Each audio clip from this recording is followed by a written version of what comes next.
Bledsoe was arrested.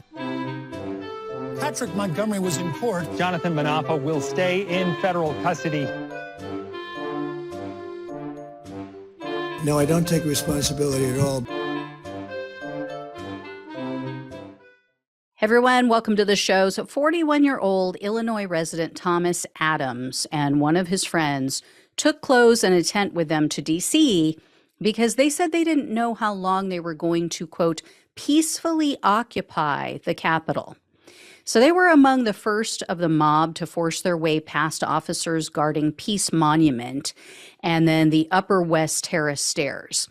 After other members of the mob broke the glass on a Capitol door and reached in and opened the door from the inside, Adam and the others were seen on surveillance video illegally entering the building.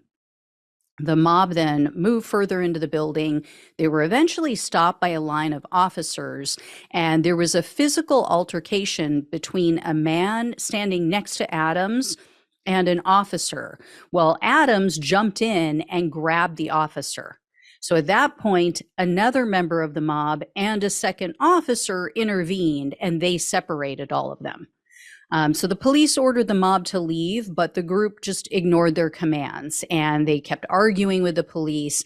Eventually, the mob grew in size, and then they just pushed past the police. So Adams was seen on video entering the Senate chamber just a short time after that. Adams made his way down to the Senate floor, and he and others were rifling through senators' desks and documents, and he was recording all of this activity. However, several minutes later, a group of officers entered the Senate, and they forced Adams and the others to leave. So Adams was escorted out of the building, and in a February 4th FBI interview, Adams admitted that others broke into the Capitol, and he said, yeah, I walked over broken glass when I walked in. He also said, quote, we did not have a specific plan and grabbed a couple bags of clothes and a tent. The only preparation we were concerned about was potentially being outside for a while, since we were planning to occupy. We didn't know if they were going to be out there for 1 day, 5 days, or a week. Adams also told the agents that he didn't want a, quote, pedophile running the country. I mean, who wants to tell him, huh?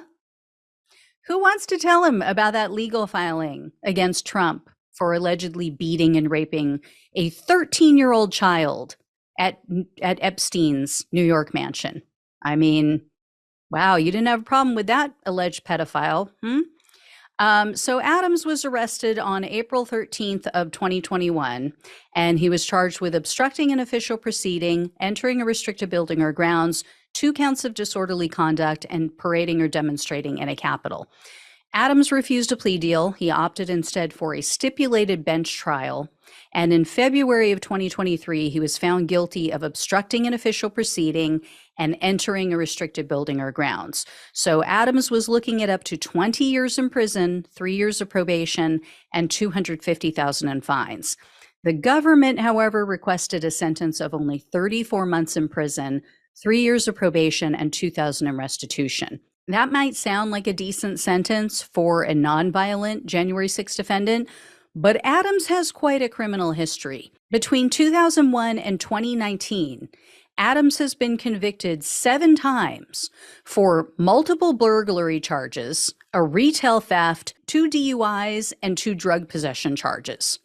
Also, following his trial in this case, the judge had to modify his release conditions because he told a local news outlet that he, quote, would go there again. I didn't do anything. I still to this day, even though I had to admit guilt, don't feel like I did what the charge is. Yeah, you absolutely did. So this guy admitted that he intended to occupy the Capitol to prevent the certification of the election. And then he's out there saying, nope, I don't think I did anything wrong. He intended to obstruct an official proceeding, and he did so. The fact that he still doesn't understand how he violated the law is a danger. So U.S. District Judge Amit Mehta presided over Adams' case, and he was pretty pissed. The judge threatened to vacate the 2 convictions, which As a non-attorney, I believe, this is my understanding, is that that means that all 5 charges would be back on the table. And then Adams would be back at square one, and he would have to either go to trial or he would have to accept a plea deal. So don't quote me on that because, again, I'm not an attorney. If there is one in the audience, please let me know in the comment section. I'd appreciate it. The judge decided inevitably against vacating the convictions, but what he did was he made Adams wear an ankle monitor and then he confined him to his house for 30 days. So except for like medical appointments, court appearances, work, things like that, he couldn't leave. As for his sentencing, I couldn't locate any details about the hearing, but Adams was sentenced to 14 months in prison, 3 years of probation, and $2,000 in restitution.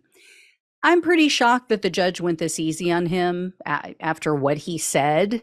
But Judge Mehta has been kind of hit and miss lately. I don't know what's going on. I mean, like you guys know, probably he let the Oath Keepers off, some of them with basically slaps on the wrist, and that was for seditious conspiracy. Anyway, I will let you guys know if I hear any more. Thank you so much for watching and listening. Please like this video, share it, become a subscriber if you have not already. If you can donate or become a monthly donor, that would really help to keep the show going. All the links are down below in the description box on YouTube and on the podcast. So really appreciate it. Love you all. Take care, and I'll talk with you soon.